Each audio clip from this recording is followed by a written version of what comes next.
আলহামদুলিল্লাহ, আল্লাহ তাআলার লাখ লাখ শুকর। আল্লাহ রাব্বুল আলামিন আমাদেরকে দুনিয়ার বুকে মুসলমান এবং মুমিন হওয়ার তৌফিক দান করেছেন। আল্লাহ রাব্বুল আলামিন বলেন, ইয়া আইয়ুহাল্লাযীনা আমানু কুল ইন কুনতুম তুহিব্বুনাল্লাহা ফাত্তাবিউনি ইউহিব্বুকুমুল্লাহ ওয়া ইয়াগফির লাকুম যুনুবাকুম আল্লাহু গফুরুর রহিম। আল্লাহ রাব্বুল আলামিন বলতেছেন, হে আমার মুমিন সম্প্রদায়, তোমরা দুনিয়ার থেকে আমি আল্লাহ, যারা আজকে তোমরা আমাকে খোঁজ করতেছ, যারা আজকে তোমরা আমাকে তালাশ করতেছ, আমার খোঁজ খবর তালাশ কোনো কিছু করা লাগবে না। একমাত্র তোমরা কি করো? আবার নবীর এতোয়াত করো, আমার হুকুম পালন করো, আমার নবীর এতোয়াত করো। অন্যত্র নবী করিম সাল্লাল্লাহু আলাইহি সাল্লাম বলতেছেন, মান আহাব্বা সুন্নতি ফাকাদ আহাব্বানি ওয়া মান আহাব্বানি কানা মাই ফিল জান্নাহ। আল্লাহ নবী বলেন যে, হে আমার উম্মত সম্প্রদায়, যদি তোমরা আমার সুন্নাতকে মহব্বত করতে পারো, তাহলে আমি রসুল, তোমরা আমাকে মহব্বত করবা। আর আমাকে যে ব্যক্তি ইমানের হালাতে মহব্বত করবে, আমি এবং আমার সেই উম্মত আমরা পাশাপাশি একই সঙ্গে আমরা ভেস্তে প্রবেশ করিব। মাশাআল্লাহ, আলহামদুলিল্লাহ। আমরা এখন যার যার তাহকিক করে দেখি, আমরা যার যার লক্ষ্য করে দেখি যে রসুলের সুন্নাত আমাদের ভিতর কয়টি আছে এবং কি কি সুন্নাত আমরা রসুলের সুন্নাত পালন করতেছি এবং তার সাথে সাথে আল্লাহর হুকুম আমরা কি কি পালন করতেছি। তালাশ করলে দেখা যাবে যে আল্লাহর হুকুমও আমাদের ভিতরে নেই, রসুলের তরিকা, রসুলের সুন্নাত আমাদের ভিতরে নেই।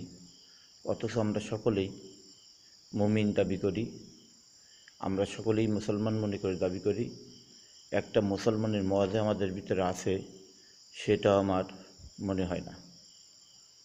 কারণ আল্লাহ তো বলছেন, কুল ইন কুনতুম তুহিব্বুনাল্লাহ, তোমরা যদি আমাকে ভালোবাসতে চাও, ইউহিব্বুকুমুল্লাহ, তাহলে তোমরা তোমার ভালোবাসা নিতে চাও, আমি তোমাদেরকে নিজেই ভালোবাসবো, আমার দিকে আশা লাগবে না। তোমরা কি করো? আমার নবীর এতোয়াত করো, আমার নবীর অনুসরণ করো, আমার নবী অনুযায়ী চলো, তাহলে তোমাদেরকে আমি নিজ গুণে ক্ষমা করে দেব। অন্যত্র রসুল বলছেন যে, আমাকে যে মহব্বত করবে ইমানের হালাতে, কাল কিয়ামতের ময়দানে আমি আর আমার সেই বান্দা, আমি আর আমার সেই উম্মত পাশাপাশি একই সঙ্গে একই ভেস্তে প্রবেশ করব। মাশাআল্লাহ, আলহামদুলিল্লাহ। কত সুন্দর আমাদের বাণী, কত সুন্দর আমাদের কথা। আমরা একটি সুন্নাত, রসুলের সুন্নাত আমাদের ভিতরে নিয়েছি, আমরা রসুলের ব্যবহারটা আমাদের ভিতরে নিয়েছি, আমরা রসুলের চাল চলন ভাবভঙ্গি যা আছে সব কিছুকে আমাদের ভিতরে আমরা প্রবেশ করে নিয়েছি। যদি আনতে পারি, আমার নবীর সঙ্গে আমি একই সঙ্গে ভেস্তে প্রবেশ করব। যেই নবীকে সৃষ্টি না করলে তামাম পৃথিবীর সৃষ্টি হতো না, যেই নবীকে সৃষ্টি না করলে আমি আপনি সৃষ্টি হতাম না, যেই নবীকে সৃষ্টি না করলে আকাশ জমিন দুনিয়ার বুকে ভূমণ্ডলে আমরা যা কিছু দেখি এবং দেখি না, সব কিছুই রাসূলুল্লাহ সাল্লাল্লাহু আলাইহি সাল্লামের নূরের থেকে সবই সৃষ্টি। তা আসুন আমরা রাসূলুল্লাহ সাল্লাল্লাহু আলাইহি সাল্লামের সঙ্গে আমরা মহব্বত রাখি, আমরা রসুলের সুন্নাতকে আমরা ভালোবাসি, রসুলের সুন্নাত দিয়ে আমরা আমাদের জীবনকে গঠন করি। তবে এক শ্রেণীর লোক আছে, রাসূলুল্লাহ সাল্লাল্লাহু আলাইহি সাল্লামকে ভালোবাসে, রসুলের আলেমদেরকে শয়তান বলে। নাউযুবিল্লাহি মিন যালিক।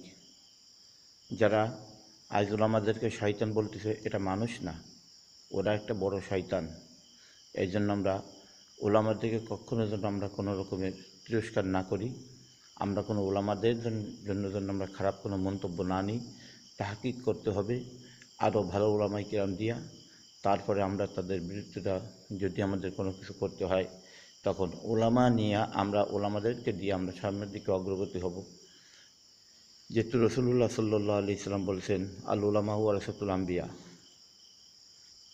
নবীর ওয়ারিস হচ্ছে সমস্ত ওলামায়ে কিরাম। এই জন্য আমরা ওলামাদেরকে ভালোবাসবো, আলেমদের সঙ্গে আমরা সম্পর্ক রাখবো। আল্লাহ তৌফিক দান করুক, আমিন।